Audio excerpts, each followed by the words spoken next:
ভাইরা আমার, জীবন গলে যাচ্ছে বরফের মতো করে, কত কাল হারিয়ে থাকবেন এগুলোর মধ্যে।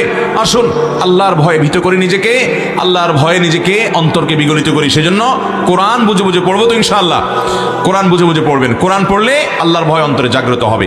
দ্বিতীয়ত, আল্লাহর নেককার এবং আল্লাহ ভীরু মানুষগুলোর সান্নিধ্যে থাকবেন। পৃথিবীর সব জায়গাতেই কম বেশি পাবেন।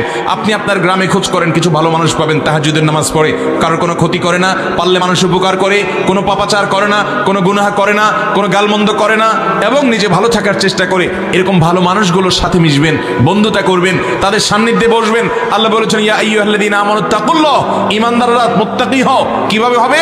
ওয়াকুনু মা'আস সাদিকিন, সৎকর্মশীল মানুষদের সাথে থাকো। এই জন্য আপনি যখন নেককার মানুষদের সাথে থাকবেন, আল্লাহ ভীরু মানুষদের সাথে থাকবেন, আপনার অন্তরে আল্লাহর ভয় পয়দা হবে। তৃতীয়ত, আপনি যখন এমন কোনো বিষয়ের নেশা ছেড়ে দিবেন যে বিষয়টি আপনাকে আল্লাহ থেকে দূরে সরায়। আমি প্রায়শই বলার চেষ্টা করি, স্মার্টফোন, যে কোনো অ্যান্ড্রয়েড হোক, আইফোন হোক, এই সমস্ত স্মার্টফোন, ট্যাব, কম্পিউটার ইত্যাদি, এগুলো ফেসবুক, ইউটিউব ইত্যাদি, এগুলোর নেশা বেশিরভাগ মানুষকে আজ আল্লাহ থেকে দূরে সরিয়ে দিচ্ছে। এগুলোর ব্যবহার অনেকে ইসলামের নামে করছেন, কিন্তু সেগুলো এমনভাবে অনিয়ন্ত্রিতভাবে ব্যবহার করছেন যে আমাদের নামাজে মনোযোগ নাই কেন? Mobile phone. আমাদের কোনো কথা মনে থাকে না কেন? Mobile phone. আমরা ইবাদতে স্বাদ পাই না কেন? স্বাদ না পাওয়ার কারণ মোবাইল ফোনের এডিকশন। এই আসক্তি আমাদের শেষ করে দিচ্ছে। এটাকে নিয়ন্ত্রণ করতে হবে, লিমিটেড সময় ব্যবহার করতে হবে। কল আসলে ধরবেন, কল করা লাগলে করবেন। এছাড়া ফেসবুক ইত্যাদি টিপাটিপির জন্য নির্দিষ্ট সময় রাখবেন, এই সময়ের বাইরে আমি টিপাটিপি করব না। এরকম যদি আপনি নিজেকে নিয়ন্ত্রণ করতে পারেন, আল্লাহর ভয় দ্বারা আপনার অন্তরকে আপনি সমৃদ্ধ করতে পারবেন, বিগলিত করতে পারবেন। আর যদি এই সমস্ত নানামুখী দুনিয়া আর দুনিয়ার নানামুখী আয়োজন চাকচিকের পিছনে নিজেকে এঙ্গেজ করে রাখেন, অন্তর কখনো আল্লাহ রাব্বুল আলামিনের ভয়ে বিগলিত হবে না। অতএব এই মোবাইল ফোনের আসক্তি থেকে বাঁচার জন্য সংগ্রাম করবো তো ইনশাআল্লাহ। এর জন্য সংগ্রাম করতে হবে রীতিমতো।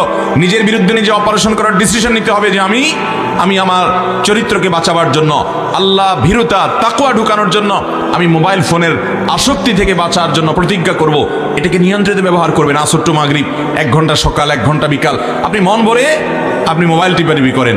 কিন্তু সারাদিন যখন খুশি তখন শুইতে শুইতে, ঘুমাইতে ঘুমাইতে, টয়লেট থেকে বাইর হইতে, রাস্তায় হাঁটতে, বহু যুবক রাস্তা দেখা যায় 2 হাতে মোবাইল টিপতে টিপতে এমনভাবে হাঁটে যে সামনে কি পিলার আছে না গাড়ি আছে।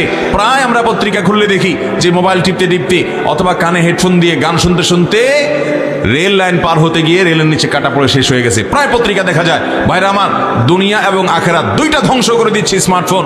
অতএব মোবাইলের ব্যবহার নিয়ন্ত্রণ করলে আল্লাহর ভয় দ্বারা অন্তরকে বিগলিত করা যাবে। আল্লাহ তাআলা আমাদের সবাইকে আল্লাহর ভয়ের এই দৌলতটি দান করুন, বলুন আমিন।